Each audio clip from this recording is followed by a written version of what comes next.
Welcome to the Connect Your Health to Life coaching podcast. I'm your host, Seth Lusk. I'm a master certified self-image coach and empowered health coach with a decade-long background working in the health and wellness industry. If you're anything like me or the clients that I work with, then you're probably struggling with body image, self-image, or confidence issues. You're probably also trying to figure out why it is that you have these amazing desires for living your healthiest and most fulfilling life, but you can't seem to create consistent actions in your life to reflect those desires. So join me as we dive in deep on what it means to live a fulfilled and authentic life. We're going to look from the perspective of an empowered mindset and uncover reasons why you might be what's holding yourself back from living your most fulfilling life. I'm going to break through some of the biggest illusions and myths that we've all been taught to believe along the way. And I'm so excited to have you with me on this journey. So my only question for you is, are you ready to start living your most authentic and fulfilling life once and for all? Then let's get started, shall we?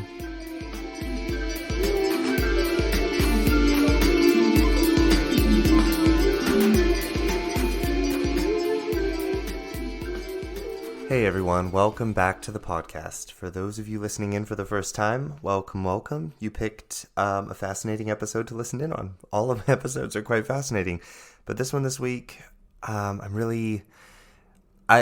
like other episodes that I've done in the past, I hesitated on putting out this episode. And the reason why is because the topic that we are going to discuss today is, first of all, very near and dear to my heart. It's something that I've worked on with myself for many years. Also something that I've worked on with many clients for many years. And it's a topic that's rather deep. Maybe even for some, it will feel a bit difficult to understand. It's a topic that I am still growing in to this day and will always be growing in till the last day that I'm here on this earth. And I hesitated to put out this topic because I was afraid that maybe I could not do it justice. Because this is so important for us to understand in the world that we are living in today, with the way society teaches us to view our emotions, our feelings, how society teaches us to handle our emotions and feelings. There is what I feel like an all-time low in emotional intelligence with our current society. And what I mean by that is that there are very few people on this planet that understand what emotions are, what feelings are, where they come from, how we use them to help us to live the life that we want to be living, and how we become responsible with our emotions, to be able to fully experience our emotions without being afraid of them, while at the same time choosing responses in our life while experiencing those emotions that keep us aligned with our values, our sensitivities, and our purpose in life. And this is one of the huge struggle points that I see so many people around me facing in life. And the sad part is that most people don't even realize that they're struggling with it. I've had a few discovery calls in the past week, and if those of you listening in for the first time don't know what a discovery call is, they're basically a free call that I offer to anyone who's interested in becoming a client of mine. And the purpose of this call is for people to reach out to me and tell me what it is that they're struggling with, what obstacles they have standing in their way, and for me to get to know them and their struggle, their obstacles a bit deeper, and for them to get to know me and the way that I coach, and to choose whether or not it's a good fit for my coaching to help them with the struggles that they're facing. And I'm noticing this theme in a lot of these discovery calls of people telling me that they always saw themselves as being someone who wasn't a victim in their life, as being someone who handled their emotions responsibly, and that they were emotionally healthy. And then they listened to my podcast and listened to the ways that I was describing, the ways that a lot of this what I'm going to call emotional constipation or emotional ignorance, there's so many different labels we could put on this, how it shows up in our lives, emotional resistance, how emotional reactivity shows up in our lives, and how we can play a role of emotional victimhood. And the theme that I'm seeing is that they're telling me that the way society showed them to look at their life, to them, they thought everything was okay, that they had handled everything. They had arrived at that point in adulthood where they no longer needed to worry about their emotions and how they handled them. And what I would say is we never really need to worry about that, but we do need to be aware of it. And our society does not prepare us for that. Our society does not prepare us to be aware of our emotions, what they're doing, what they're there for, where they come from, and what we can do with them. And so today, we're going to talk about another aspect of emotional responsibility, of emotional health, that kind of gets overlooked. It's maybe even a bit uncomfortable because, to be honest, almost all of you out there are doing this in one way, shape, or form. Now, how much it is affecting you and in your ability to step forward in your life and feel empowered and to do the things that you're here to do with intention, with purpose, that's on an individual basis. But I see the vast majority of you out there struggling with this topic that we're going to talk about today. It's emotional indulgence. So before we dive into talking about emotional indulgence, I think it's important first that we understand what the word indulgence actually means. So indulgence is basically when we gain pleasure from allowing ourselves to yield freely or to give free rein to something, even though it may not be healthy or appropriate for us. Okay? So it's gaining pleasure from allowing ourselves to yield freely to something or to give free rein to something, even though it may not be healthy for us or appropriate. And healthy can mean emotionally healthy as well. I think that this is another thing that our society doesn't prepare us to look at. And I think I love the fact that there is a lot of pressure on our society right now to look at emotional health as being just as important as physical health. I love that there's a lot of pressure out there, but also along with this pressure, there's coming a lot of misinformation, a lot of ignorance is kind of coming to the surface about our emotions and the way we're approaching emotional health. Because emotional health is very important, but the way I see a lot of people approaching emotional health is from a state of victimhood, because we haven't been taught to empower ourselves and to step into a role of empowerment, of sovereignty in our life versus being victims in our lives. So, in the case of emotional indulgence, what we are doing is we are indulging by giving our emotions and our feelings free rein, or we yield to them, we react to them in a way that doesn't allow us to show up in our life in a way that we want to be showing up.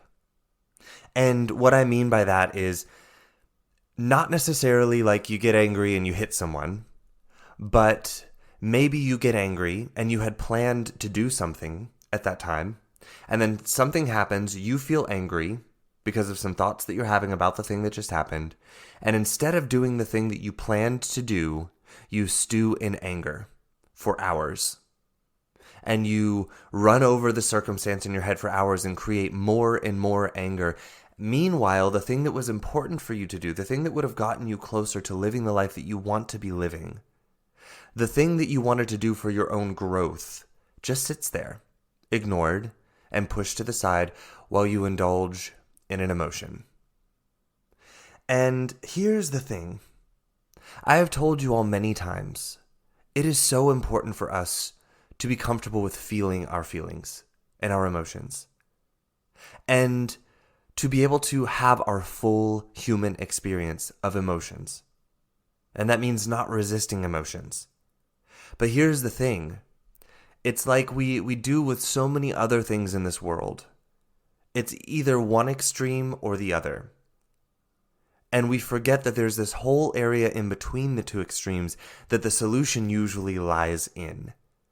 But that area in between is usually very uncomfortable to be in because it requires for us to be open. It requires of us to be diligent in opening ourselves up to truths and constantly seeking truth and constantly questioning what it is that we believe in and why do we believe that to be true? Do we have to? If not, why are we choosing to believe it to be true? And this is uncomfortable for so many people because we've been taught that we need to get to a position where we arrive in life and then we're done. We're good. We're set for the rest of life. Life is good from there on out. But this isn't the truth of how life works. We are constantly growing in our emotional awareness, in our emotional responsibility, in our emotional intelligence. We're constantly growing in our physical abilities too, throughout life until the very last second that you're here. And so instead of us looking at as we either resist our emotions or we wallow and indulge in them, what I want to talk about today is, first of all, how we recognize. We've already talked about how we recognize emotional resistance, and what's funny is when we talk about emotional indulgence, a lot of the ways to recognize it are the exact same way. Almost exactly the same. Because both of these extremes usually end in the same symptoms. A lack of emotional intelligence, a lack of emotional awareness, a lack of emotional responsibility, and it ends in victimhood. Okay? So today we're going to talk about that. I want to talk about what it looks like when we indulge in our emotions and what we can do to begin practicing feeling our emotions. But not, when I say feeling our emotions, I don't mean emoting and reacting to the emotions. We're going to talk about what feeling an emotion actually means today and a practice you can do to begin doing that, okay? So to start off, when it comes to emotional indulgence, there are some particular emotions that I find people indulging in the most frequently. Now, this is not an exhaustive list, meaning that there are emotions out there that people are indulging in that are not on this list. One being happiness, which I did not put on the list because it's a bit complicated to explain how we can indulge in happiness because we're taught so much to look for happiness as being our end goal and to constantly want to be happy. And I don't want to dive into that one today because I think I might want to do an entire podcast episode on indulging in happiness and the destructive nature of constantly seeking to be happy. But today I want to talk about some of the bigger emotions that I see people indulging in. And remember, the definition of indulgence is that we take pleasure from yielding to something fully or allowing it to have free reign over us even though it may be unhealthy for us. Or it may not be appropriate for us. Okay, so the first emotion that I see, one of the biggest ones, is doubt.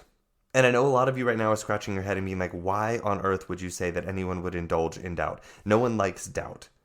If indulgence means taking pleasure in it, then why would someone indulge in doubt? Because it doesn't feel good. And here is the thing, doubt doesn't necessarily feel good for us. Not necessarily. Now, this is also a bit subjective, but for the most part, the experience of doubt is not a pleasant experience. It's not comfortable. It's not one that we just are like, oh yeah, that's an emotion I love feeling. Let me just bring up doubt. And so you may think, why on earth would anyone indulge in it? Obviously, no one wants to indulge in it. But the truth is, and we have talked about this a little bit before, we as humans don't do anything unless there's a payoff. We don't. Unless there's a reward, some sort of payoff that we see getting out of it, we don't engage in it. Okay, so doubt is the same way. There is a payoff. And there is something we can learn from experiencing doubt and feeling doubt and leaning into doubt and listening to what is there to tell us. But when we indulge in doubt, there is also a payoff. Because doubt does feel good in many ways that you may not be paying attention to. When we doubt, especially when it comes to self-doubt, we halt action. We press pause. We don't believe that we are capable of doing something or that something else is capable of doing something. We choose not to trust abilities of either ourselves or something else. And we try to slow or halt action moving forward. So here's the part where you might not recognize that it actually feels good. There's a payoff in your brain. Because again, remember, most of us are allowing our brain to use us. We're not using the brain for us and for our goals. Because most of us don't even know what it is that we really want in life to use our brain to accomplish it.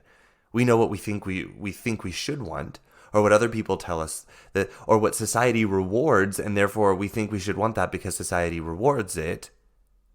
But most of us don't know what it is that we really truly want in life. We haven't taken the time to understand that. And so we're not using our minds as a tool to bring us closer to those things. And instead what we're doing is we're letting our minds use us. And remember, the brain, its only job, biologically speaking, is to keep you alive and safe. And there are some biological programs in your brain that are designed to misguidedly in the 21st century try to keep you safe and alive. And the biggest software programs running in the background are the software program of something is wrong, which is where we get our negativity bias. Your brain is constantly looking for what is wrong versus what is right. And so we see things as being worse than they really are because the brain thinks if it looks for what's wrong, it can protect you. But also there's another program running in the background that basically says, stay in the cave, stay safe. Don't do anything new, you might die. Because the brain sees new things as meaning it can't predict as well, it can't control as well, it can't have as much certainty, and therefore you might die. It can't keep you alive.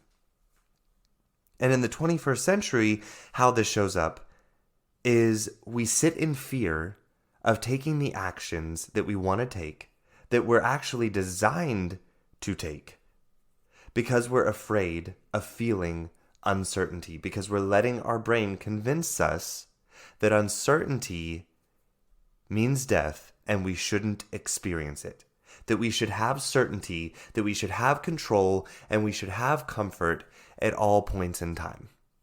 And this is where people start to indulge in doubt. Because when we doubt, we halt growth. And when we halt growth, we halt taking action, moving forward into uncertainty that would be involved in growth. So while you may know on a conscious level that you want to accomplish something and want to go after it, it's important for you. On a less conscious level, if you are not choosing to be active in using your brain as a tool, and it uses you, your brain recognizes that going after these things means doing things that are not familiar for you yet, and learning and growing. And to the brain, this feels dangerous. And it will run all of the programs at full blast in your head to try and convince you to doubt yourself, doubt the ability to move forward, but to be certain in the fact that it will be dangerous and not worth it and you might die. And what do? In order to avoid this feeling of moving into uncertainty, we start indulging in other emotions that will keep us from moving forward, such as doubt. And I want to be clear here, the emotion itself does not keep us from moving forward. It's the indulgence in it that does. It's the lack of awareness of what it's there for. The lack of emotional responsibility with it is what keeps us from moving forward, not the emotion itself. Because we can experience emotions and still move forward once we learn how to feel them and then lean into them and learn from them. Okay, what I want to say here is that this does not mean that we don't want to feel doubt when it comes up. Doubt is an important emotion to feel. But when we indulge in it, we react to it. We don't seek to understand it. And instead we seek to react to it. And then when we do, we let it pull us into action. I know you're like, wait, I thought you just told me that it made us not act or not take the action. And this is true. We're not taking the action we want to take, but we are taking action. The action is to choose to not take the actions we want to take that would get us to where we want to be going. And that is an action. And instead we take actions like seeking comfort, or avoiding or procrastinating. And we're going to talk a little bit more about how we can start feeling emotions like doubt without indulging in it. But for now, let's keep moving. So the next on the list is comfort. And this one is a little bit obvious why it's pleasurable to indulge in. Comfort is, well, it's easy. It's comfortable. It feels secure. And emotions like doubt, when you indulge in them, will convince you to also indulge in comfort. And again, this is not me saying we don't ever want to feel comfort. We can feel it, and we can even enjoy feeling it. It becomes indulgent when we let it have free rein. when we seek to feel it at the cost of not taking actions that we planned to take, when we use it to seek to avoid the uncomfortable truth that we uncover in our journey of growth. We indulge in comfort when we know that what we truly want to be doing, that is aligned with our mission in life, is something that would feel a little bit uncertain. And maybe we feel some fear about that. So instead we choose to do something that feels easy and familiar, but that may also keep us busy. But it's not what we plan to do. It's not what we're actually designed to do and what we're wanting to do. It's not something that is aligned with our mission in life. And I also want to say here, this does not mean that we cannot plan time for comfort in our journey of growing in our purpose and our mission. We can always plan time for comfort. This is not a problem. It becomes indulgent when we plan time and then that time is up and you planned to do something else, but you keep indulging in the comfort. Or when you plan to do something else and instead you choose to do something comfortable. This is where it becomes indulgent. It's not that we can't plan time for comfort. And actually, I recommend that you do. But then I also recommend you follow that plan.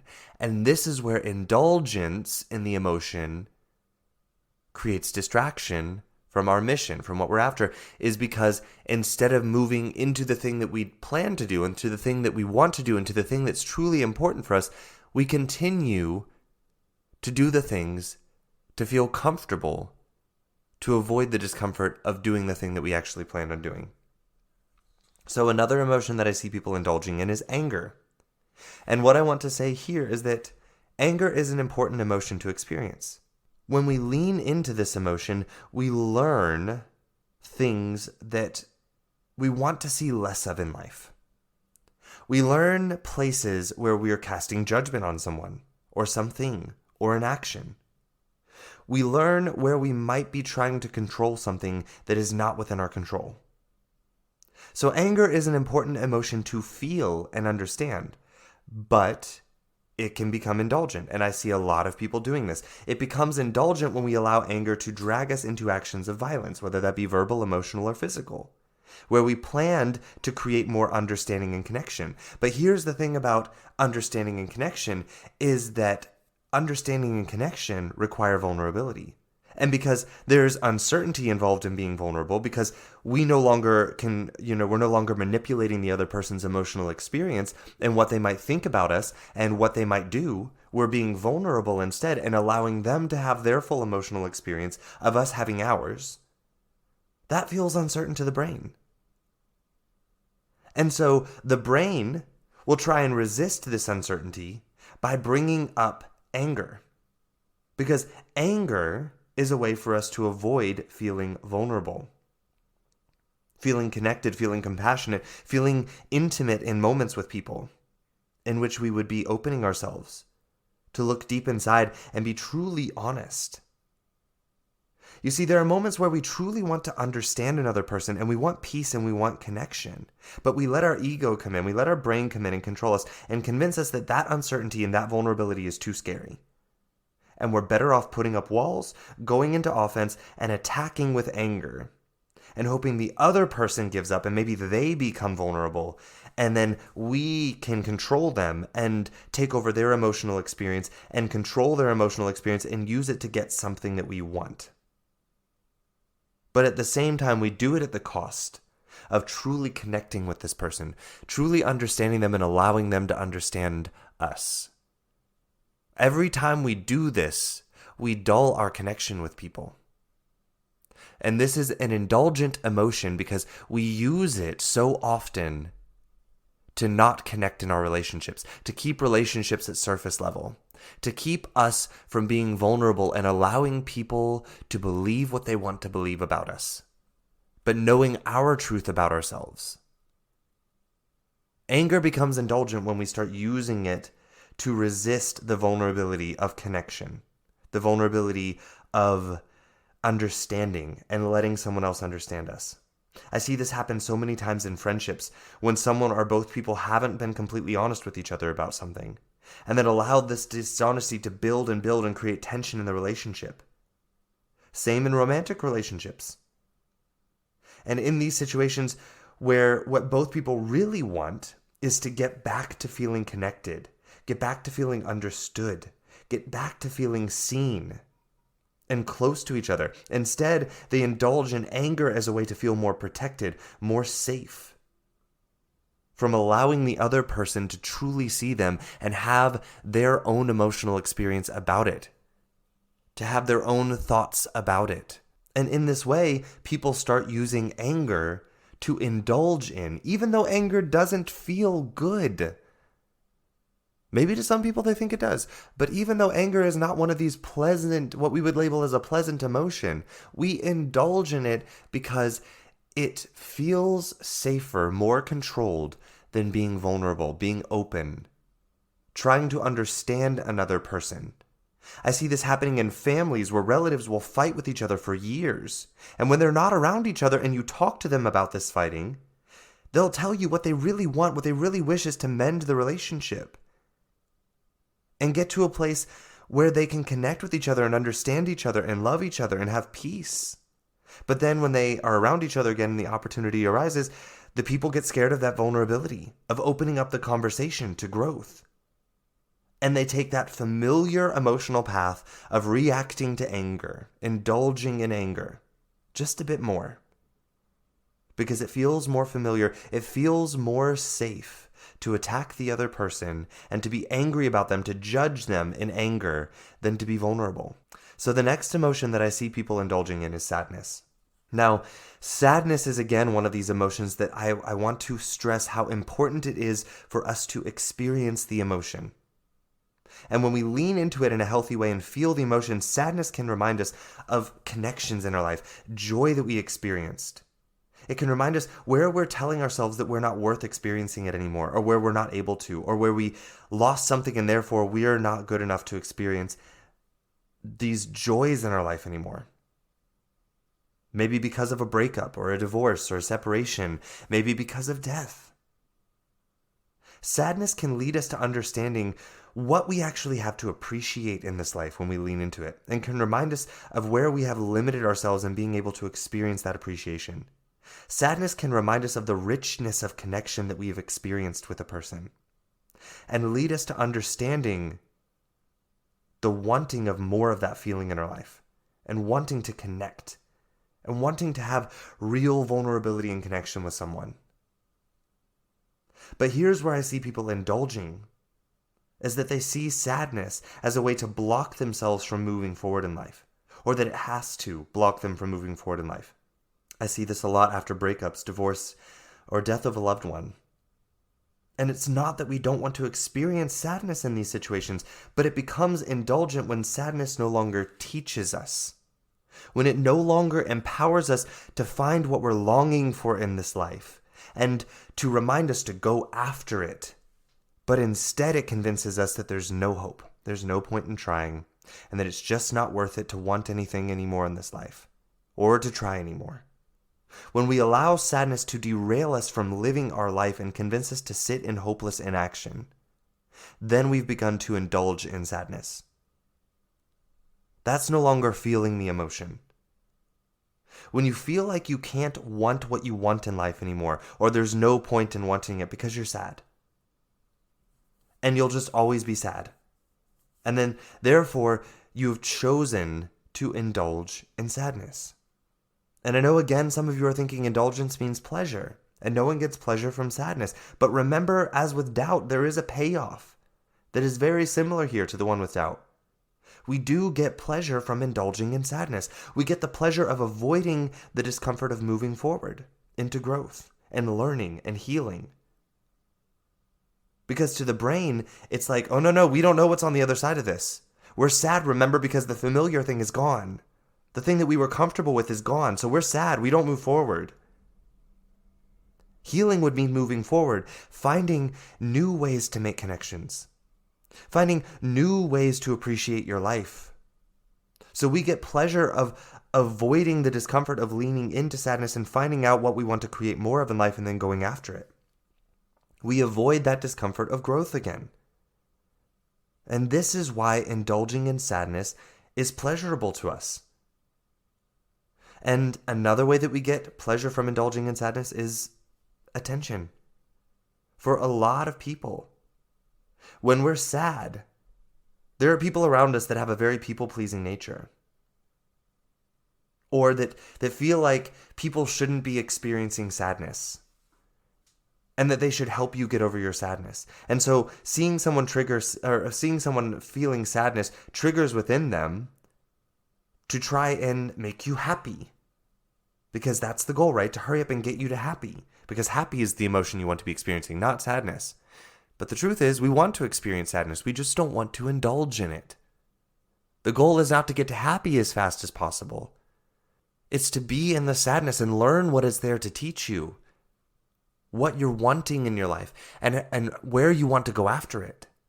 And for a lot of people, because of what society has taught us about what love is, a lot of people equate attention to love.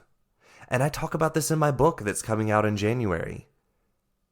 What I really wanted was love, but I was really just too full of trying to get attention from people because I thought attention equaled love. But that's not love, my friend. The love that we feel only comes from ourselves. So attention from other people, while we may feel love when we're receiving it, it's because we're allowing that attention to bring up thoughts within us about loving ourselves and being worthy of love and allowing ourselves to experience the feeling of love. But it's our feeling of love that we feel, not someone else's.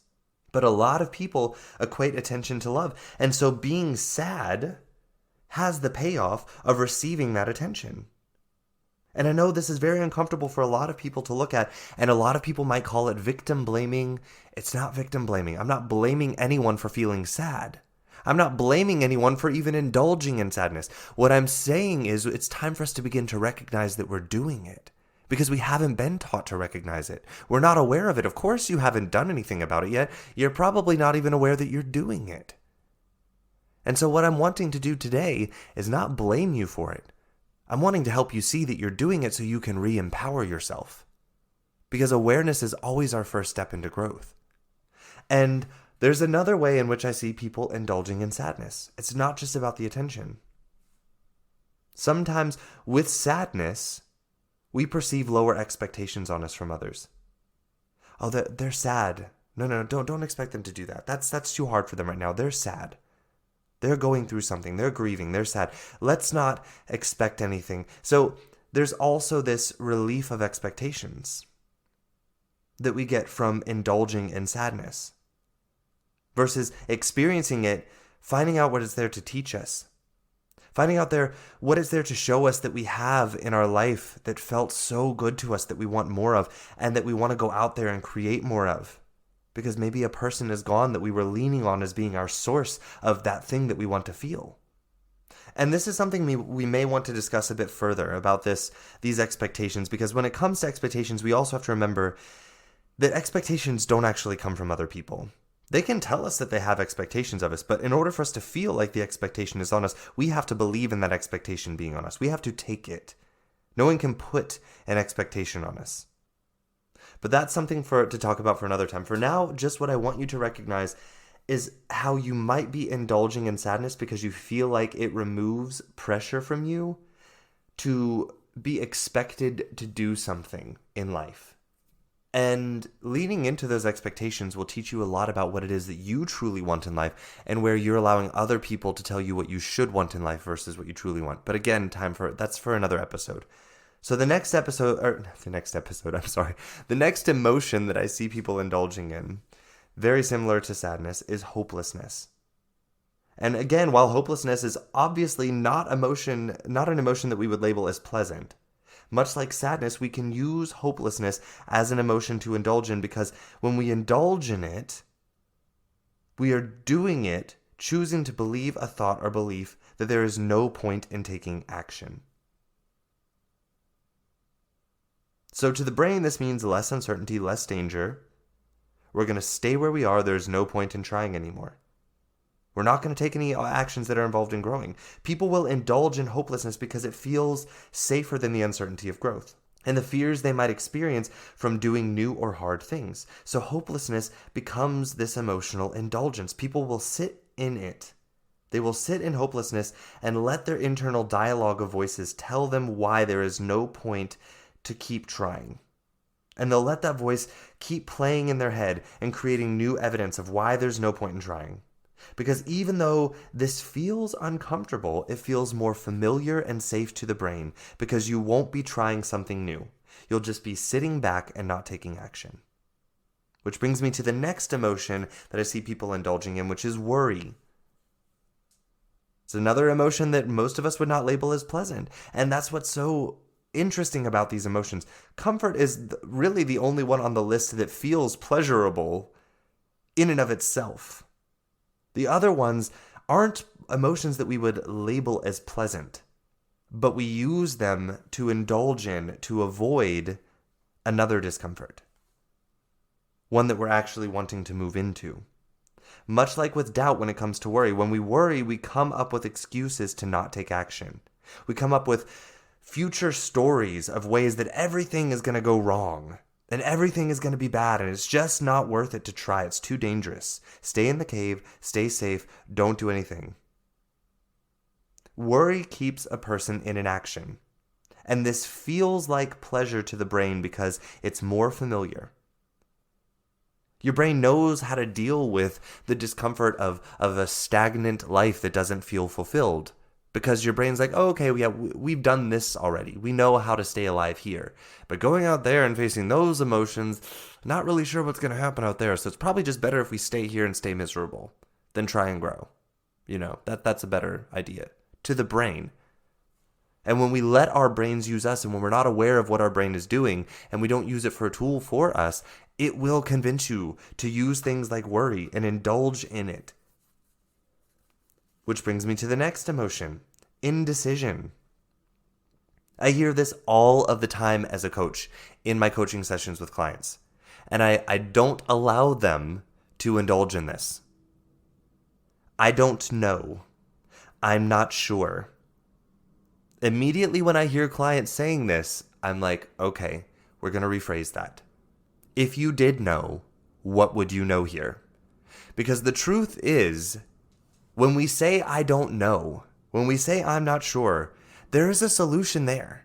But you're afraid to look at it because you're afraid that if you look at it and follow through with it and you don't get the results exactly as you wanted, that somehow that means failure, that somehow that means you're not good enough, that you're going to judge yourself, you're going to punish yourself, and you're trying to avoid all of that. Or you're trying to avoid the discomfort of finding what's on the other side of it, of trying something new. So sitting in indecision becomes indulgent. You sit there greedy for the how. And you might be like, what do you mean greedy for the how? And what I mean by this is feeling like you can't take action to move forward into something you want to do until someone else has done it and tells you exactly how you can do it without risk of failure. And that you can therefore unload the responsibility of your results upon that how and the person who created it, so that when you choose to stop growing, when you choose to give up, when you choose to stop doing the thing, you can just blame it on the how and the creator of it, as it being their fault that you chose to stop trying. See, look, it didn't work. And this is why I really don't like these people that put out there these 10-step solutions. Want to get over this? Here are my 10 steps to do that. And people gravitate towards these solutions because like, oh, there's the how. See, I could just follow these 10 steps and if it doesn't work, I'm not responsible. I could just give up and be like, oh, it's their fault. Not mine. I'm good. Or they can be like, yeah, I'm finally willing to do it because, I have the steps laid out for me. There's no possibility of failing here. And then you get to the end results and you're like, oh, it didn't work. There must be something broken about me. Or obviously the solution didn't work. Yeah. Instead of trying to find our own way forward, our own path forward. And here's the thing. It's not that these 10-step programs are so awful. It's that the way that we are programmed to look at them is that we look at them as being our unique solution. But it's not. It's like a very loose scaffolding that we have to put in the time and effort to find where we are exactly in our life, which is what I'm here to coach people to find. And then when we know that, when we know our emotional responsibility, when we know our purpose, then we can take these little 10-step thingies, scaffoldings out there, and we can put it into our life and figure out how it works in our unique situation. Instead of believing that someone else's exact process is going to work for you in your life, in your situation, in your circumstances, with your thoughts and your beliefs and your previous experiences exactly how it worked for them. It won't. That's a load of bullshit, my friends. It won't work for you. You have to take the time to know yourself and know exactly where you are first, to be able to figure out how to make these little 3-step, 5-step, 10-step processes to whatever it is that you think that you want to go after, which, by the way, I think most of you are going after someone else's goal because you see how they were rewarded for it, and you want that reward because you think it makes you more worthy. That's something for another episode as well. But what I want to say is, stop being greedy for the how. Stop waiting around for other people to tell you how they did something and therefore how you'll be able to do it. And indecision convinces us to do that. Indecision keeps us being like, oh, no, I don't know. Even though we have a solution right here, we have a step that we could take today, but we're like, oh, but I can't exactly predict exactly what's going to happen after that, so I'm just going to say I don't know. I don't know. I don't know what to do next. Instead of taking the step, getting the result, and being like, okay, maybe that's not exactly what I wanted, but, it's something. What can I do with that? We're so obsessed with getting to that arrival point. We're so obsessed with being end goal oriented and result focused versus growth focused and journey focused that we're afraid to take steps that we know we want to take because we are afraid that we can't control the outcome. And therefore, indecision becomes one of these emotions that we indulge in because it will keep you from taking action forward. It will keep you sitting there waiting on someone else to tell you how. Instead of you figuring out a how and possibly doing something and not getting a result that you want, you'll just sit around and be like, oh, well, see, no, I can't take steps forward yet because no one's figured out how to do this yet. Well, of course no one's figured out how to do it yet. You're the person to figure out how to do it. So you're just going to sit around and wait for someone else to figure out how to do it? You know how they figured out how to do it? Not by finding it from someone else. It's because they were willing to take a step forward, get a different result, learn from it, do it again, learn from it, do it again, learn from it, do it again, and repeat until they get the result that they want. And you're waiting around for everyone else to do that for you so that then you can take their process, which won't get you where you're wanting to go in your authentic purpose in life. Indecision is an indulgent emotion that will convince you to sit there and spiral in this over and over again and convince yourself that you don't know. You don't know what to do next, but you do. This is why I do not let my clients give me I don't know for an answer. I don't know is a sign that the brain is afraid of your answer. It's not a sign that you don't have the answer. So lean in. When you catch yourself saying, I don't know, be like, there's something here. And lean in. Okay? So the next emotion, actually it's two emotions here, because they kind of are very similar with each other, that I see people indulging in, is tired and exhausted. I hear people say it all the time. I'm almost getting to the point where I'm like so tired of hearing the word, I want a different word for it. Oh, I'm so exhausted. And I'm like, oh, what are you doing? What's exhausting you? And I want to be clear here before we dive into this. This is something to really talk with a coach about. Because there are many times where I see people who are legitimately overworking themselves, putting too much pressure on themselves, not sleeping, constantly hustling, and trying to grow as fast as they can because they don't like where they are and they're just so obsessed with needing to quote-unquote get there that they're working themselves to death. And so therefore they really are legitimately exhausted and tired. And these people, I will say, take the load off, my friend. You are in a journey, not in a race. There is no destination. Be where you are right now. Take care of yourself. Let's find your next authentic step. Not, 50 steps ahead where you think you need to be to finally be acceptable. But here's the thing. For most people, what I see is that tired and exhausted becomes this indulgent emotion that allows them to escape their desire to grow and the uncertainty that comes with it. And sometimes it's really difficult to see the difference between these two, which is why I say it's important to talk to a coach about this who can help you see which one are you doing here. Are you legitimately exhausted because you're trying to hurry up and get to a goal? Because you think once you get there, you'll finally feel acceptable and you cannot get there fast enough? Or are you using tired and exhausted as being a reason why you're not taking any steps towards your goal. Because what I see is there are so many people out there that are not taking action towards their goals, but they claim to be exhausted. And when I ask them what they're exhausted from, most of what they tell me is a whole lot of worrying and doubting and feeling tremendous pressure building up from the things that they want to accomplish, but they're not. Or they're tired because they're constantly reacting to crises in their life all day long instead of taking action towards the things that are actually important to them. Or they're feeling exhausted from running around and busying themselves with little tasks that are not so important, that don't get them closer to what it is that they're truly wanting to go after that aligns with their mission in life and their purpose. So they indulge in this feeling of exhausted from being busy all the time because they use busy as a way to avoid what is important, that they're afraid of doing. So they alternate back and forth between indulging in busy and indulging in tired and exhausted. Meanwhile, if you look at what is genuinely important for them, they're not taking actions towards that. Nothing is happening there. Which brings me to the next emotion. I just mentioned it. Busy. Busy is also an emotion that we experience. It's a feeling that we experience. And don't get me wrong here. I'm not saying that it's a bad thing to have days that are full. But busy is the buzzword that's something different that I hear a lot of you all using as being the reason why you can't do the things that are important for you in life. Busy is just doing a lot of things. And what I find for a lot of you is that busy is doing a lot of things that don't align with your purpose or mission or goals in life, that involve a lot of you avoiding doing what is truly important for you. Let me give you an example here. Let me give you an example here from the perspective of, let's say, you moms out there. Because I hear a lot of this from moms. And moms, I'm not trying to take away from the fact that having kids is work. I'm not trying to say that you aren't busy. I'm not trying to say that. And I'm not trying to say that you shouldn't want to take care of your kids. This is not me saying, oh, make time for yourself. You need to pamper yourself. This is not me. What I'm showing you here is an example of how busy is an indulgent emotion that distracts you from what is truly important in your life. So you have the goal of writing a book.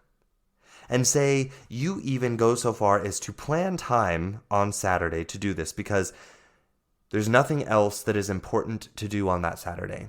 Everything else could be done at a different time. You can clean during the week or clean on Sunday. So you plan time on Saturday to do this. Say you plan 3 or 4 hours. Okay? And you wake up and you notice this twinge in your stomach. Oh God, I planned these 3 hours to write this book today. What am I going to write? Oh my God, I don't know. And so you start indulging in doubt, and then you start indulging in worry. And this is a goal that you have, and writing it and publishing it would mean more financial security. So it was really important for you, and it means getting your truth out there, expressing it. And you've always wanted to write the book, and this is your way of expressing and bringing your message to more people and creating more of those values and sensitivities in the world. This is important to you. But you wake up and you start experiencing doubt. You start indulging in that. You start indulging in worry. And as the time gets closer to that time that you plan to go start writing the book, you're sitting there making your cup of coffee, getting ready to go in your office and write your book, and you look over and you see your daughter making a mess in the kitchen because she's cooking and she's learning how to cook. So what do? You run to go help her cook. Then after cooking, oh, look at this mess here. She's not so great at cleaning up, so you help her clean up.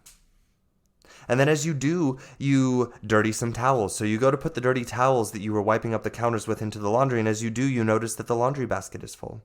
So you're like, I should start a load of clothes. So you do that.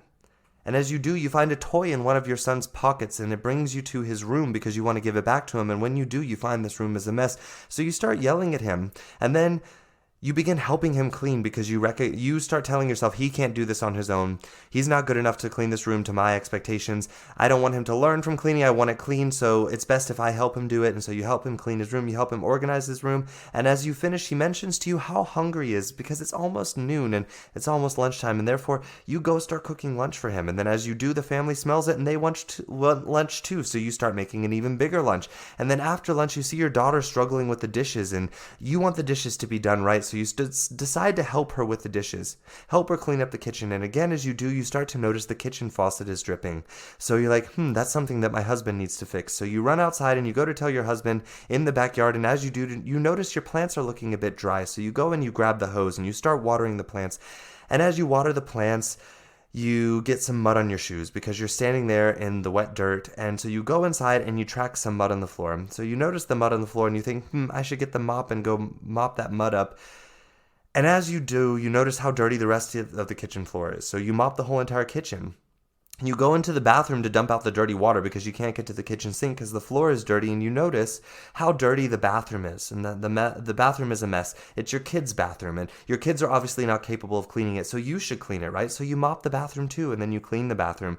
And then you think, well, I've already mopped all of the floors, so I might as well vacuum the carpeted floors too. So you start vacuuming the carpeted floors, and as you vacuum, you notice dust, so you better get to that too. And then the next thing you know, it's dinner time. I think you get the picture here, my friends. That's a busy day.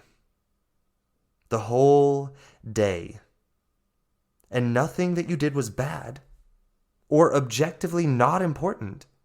But for that time, it was not what was important.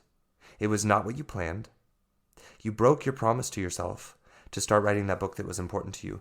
You convinced yourself that being busy with these little tasks was what you should do to spend your time to avoid the uncertainty of starting to write that book and seeing where it would take you and seeing what you would say and getting that message out. The cleaning, although it may not have been as thorough, could have been done by your kids or done on another day. You had planned that time for writing the book. Your daughter knew how to cook. She's just learning and struggling. And instead of you letting her learn through the struggle, you decide to show her. Your son with cleaning his room too. So many things that you did on this day that could have been done by someone else or done at a different time when you planned to do them, instead of during the time that you planned to write the book that was important for you.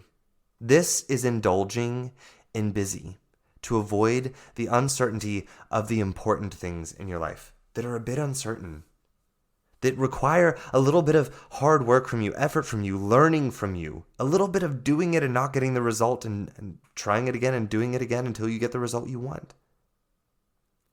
Busy, while not necessarily fun, it's familiar.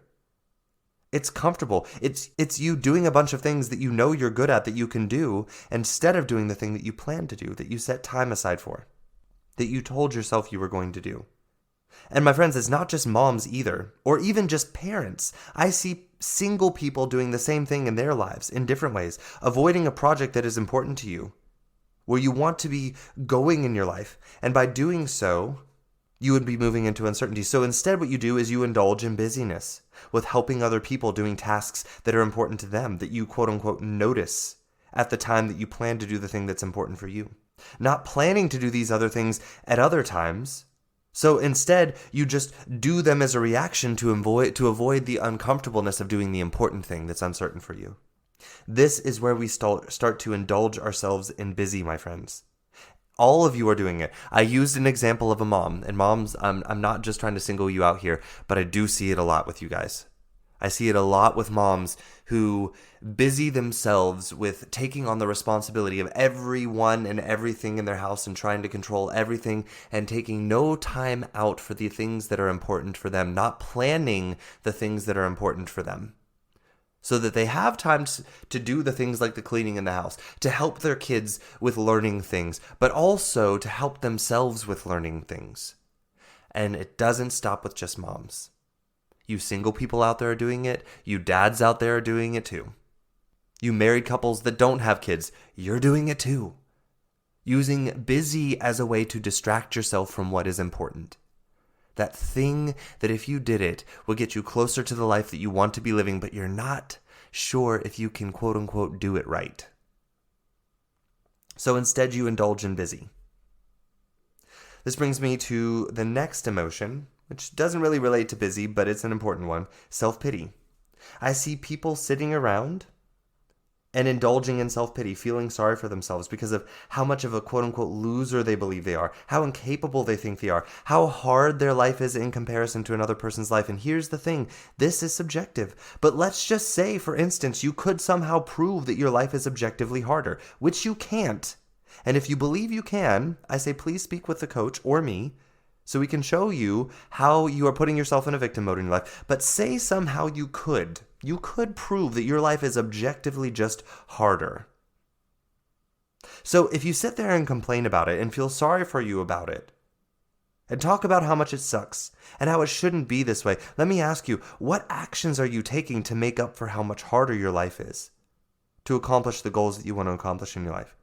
That the person who you think has an easier life can somehow do easier. What actions are you taking? None.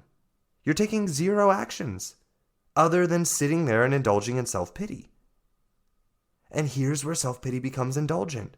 Sure, no one loves to feel self-pity, but it feels safer to the brain than looking at where you want to go and seeing exactly where you are and creating the steps to bridge the gap in between. Your genuine steps. So while self-pity might not feel great, it gives us pleasure in the payoff of that it helps us to avoid uncertain. It helps us to avoid new and hard actions to grow. And self-pity, like sadness, can sometimes even trigger other people to give us attention. And this self-pity is very close to another emotional indulgence, the one of hopelessness. In the same way people indulge in self-pity, people will indulge in hopeless for the same reason. It keeps you from taking action.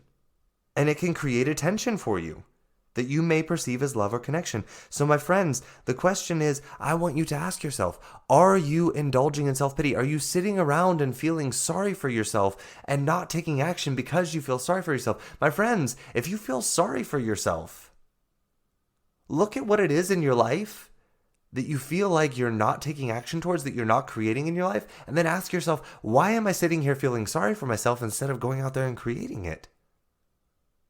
Why am I sitting here and convincing myself there's no point in trying? Where is that getting me? Nowhere. And this is how self-pity becomes indulgent. Which brings me to another emotion that we use to indulge in, and that's boredom. And here's the thing, boredom is a great emotion to experience when we use it as a signal to show us where we become stagnant and complacent in life. We can choose it to be a stimulus to grow, but where it becomes indulgent is when we use it as a way to avoid growth. We sit around and talk about how bored we are, how boring our life is, and how other people's lives are less boring. And we indulge in it to avoid looking at what we truly want in this life and how we could actually create it. So let me ask you, the next time you hear yourself saying that you're bored, I want you to lean in. Are you using that boredom to be like, this is a sign for me to get up and do something important in my life? Not busy yourself, but to do something that is truly important to you that you're terrified of doing. If boredom becomes a stimulus to do that, great. I'm so glad you felt boredom. But if you're sitting there complaining about how bored you are, complaining about how boring your life is, or how boring you are as a person, you are indulging in boredom, my friend. The emotion has lost its ability to signal you to do anything productive in your life. But you can switch that. You have the power to switch that by leaning into it. Which brings me to the next emotion, almost the exact opposite of boredom, and I see people doing this. This is a huge one that I see in these days. And it ties back to the tired or exhausted or the busy. It's overwhelmed. Overwhelmed is not a pleasant experience. So why would we indulge in it? It's simple. If you believe you are overwhelmed, then guess what you also believe? Everything is too much. So what will you not do? You're not going to take action that will expand or grow you into the life you want to be living in. You won't even allow yourself to think about the life you want to be in because guess what? You're too overwhelmed. It's just like tired and exhausted if you indulge in it. And this is not to say that there aren't people out there that have bit off literally more than they were ready for because they were trying to jump 20 steps ahead instead of taking their next authentic step. And that they're not trying to stay afloat on their own expectations of how fast they should, quote unquote, be growing. I'm not trying to say that there aren't people out there that are doing this, or that they are doing so much to grow in a way that they feel like they should be growing, that they reach a point of overwhelm. This can really happen. But just like with tired and exhausted, what I see a lot of people doing is that they're not at this point, but they're indulging in the feeling of overwhelm. I see a lot of people claiming overwhelm. But when I sit down and talk with them about what they feel overwhelmed about, and I ask them questions to get them to find their own path forward, it turns out they're not overwhelmed, they're avoiding. There are usually solutions right in front of them that they see and they know they could do, or that are possible. But the moment that they recognize the solutions and recognize that there is actually a step I could take today to move forward towards them, they go right back to their story of overwhelm and how overwhelmed they feel. And how this is why they can't do the thing that they see in their life that they could do, the next step that they could take. They're so busy indulging in overwhelm, though it's not comfortable for them, but it feels more comfortable than stepping into growth that they're designed for, to take that next genuine step for them, the next authentic step. It feels safer to them to just sit and feel overwhelmed and convince themselves, no, it's all too much, I can't do it. Overwhelm becomes this, it feels heavy, but it almost feels like a warm blanket or shield to a lot of people. A shield from them seeing their way forward, because as long as they don't see it, they don't have to do it. And overwhelm means, oh, no, I can't look at that. No, it's too much for me. No, I'm too overwhelmed right now. Don't give me solutions, I'm overwhelmed. Which is ironic, because if you had solutions, you wouldn't be overwhelmed. You would be taking steps to take care of the things that are important for you, instead of feeling overwhelmed with watching them pile up and pile up and pile up and pile up, because you're indulging in overwhelm instead of taking the action today that you could take to get closer to having that fulfilling, organized, purposeful life. And I see so many people indulging in stories that create this feeling of overwhelm for them, because it keeps them playing small, it keeps them playing safe, and keeps them staying in the comfortable actions. So, how can you recognize whether or not you have patterns of emotional indulgence in your life? So here are some signs, some patterns to recognize that you may be in emotional indulgence. Number one is the most obvious. There's no growth in your life. You don't see yourself getting any closer to the life you want to be living. When you close your eyes and you imagine yourself living that fulfilling life, if you're not getting any closer to that feeling that you feel there's no growth. So that's the first sign. Number two, no movement at all in the direction that you want to be going in life, or feeling stuck. The next sign, procrastination. If you call yourself a procrastinator, my friends, I can almost assure you there are also emotions in your life that you're indulging in to help you procrastinate. They make it feel like, oh, no, I wasn't procrastinating. Legitimately, I couldn't do it because blah, blah, blah, blah, blah. So procrastination is a huge sign. Unfinished projects that you started or that you wanted to start. Maybe you went and got supplies for starting something and then you just didn't do it. Another big one, we talked about this, feeling busy or exhausted or tired, but not having done anything to move yourself in the direction of your mission in life that you want to be moving towards. You may find yourself being presented with solutions, but immediately wanting excuses for why they couldn't possibly work for you. That's a huge way to recognize emotional indulgence. You will notice a growing list of things that are important for you that you want to do, but you're not planning time for them, because maybe you're too overwhelmed. You will notice feeling stuck in patterns of the same emotions emerging over and over again, and this being the reason why you haven't planned to do something, or you haven't done the things that are important for you. You may notice, if you look back at the last few years of your life, you notice feeling overwhelmed regularly or many times, but you cannot see where you're doing things differently now that would help you not feel overwhelmed. This is a big sign of emotional indulgence and overwhelm. Another pattern to notice of emotional indulgence is you may notice wanting to release sadness for something, but then resisting the idea of it. A part of you saying, no, let's hold on to that sadness. Let's keep it. Maybe even having feelings of anger or fear at the idea of releasing sadness. That's a sign of emotional indulgence. You may notice patterns of you telling yourself about how pointless it would be to even bother creating solutions or doing something differently in your life. That's another sign of emotional indulgence. So the question becomes, what is it that we want to do instead of emotional indulgence? Well, we want to feel our emotions. And a lot of you are like, well, I thought that was feeling my emotions. For a lot of people, indulging in emotions, feeling trapped in the emotions, feeling swept away by the emotions and taken by the emotions, or emoting the emotions, that's feeling the emotion. And I tell you all how important it is to feel emotions. And so I want to clarify here today, what does feeling an emotion actually look like? And here is a process that you can begin to practice that will help you learn what it feels like to feel an emotion versus resisting it or indulging in it or reacting to it. Number one is to notice that it's there. Notice that the emotion is there. The next step is to tell yourself that you are having a thought that is creating an emotion and then name the emotion. Right now, I'm having thoughts that are creating sadness. I am thinking thoughts that are creating sadness. Name it. Name the emotion. Take its power back. The next thing I want you to do is describe it in your body to yourself. And when you do this,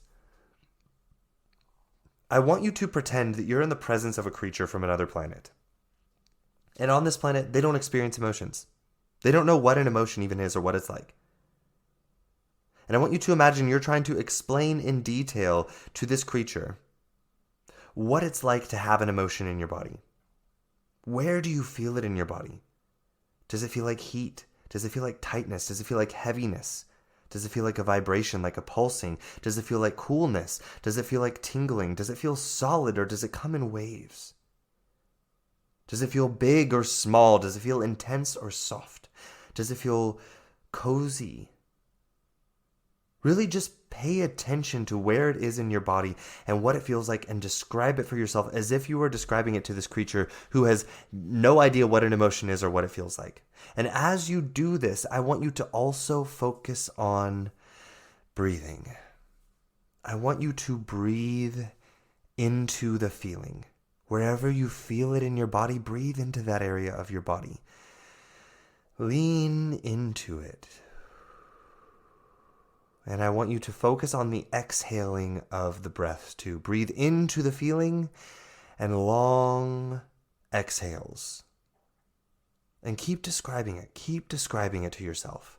And what you're going to notice is you're going to notice the feeling of the emotion in your body as it comes into a wave and crests, and then slowly it just kind of fades out. This is feeling an emotion. And once we feel it, we want to own it. We want to own that emotion is present and that we generated it. Own that you generated it, that you felt it and processed it. And this is important because when we own our emotions, we take our power back over them instead of feeling controlled by them. When we indulge in emotions or react to them, we become victims to them.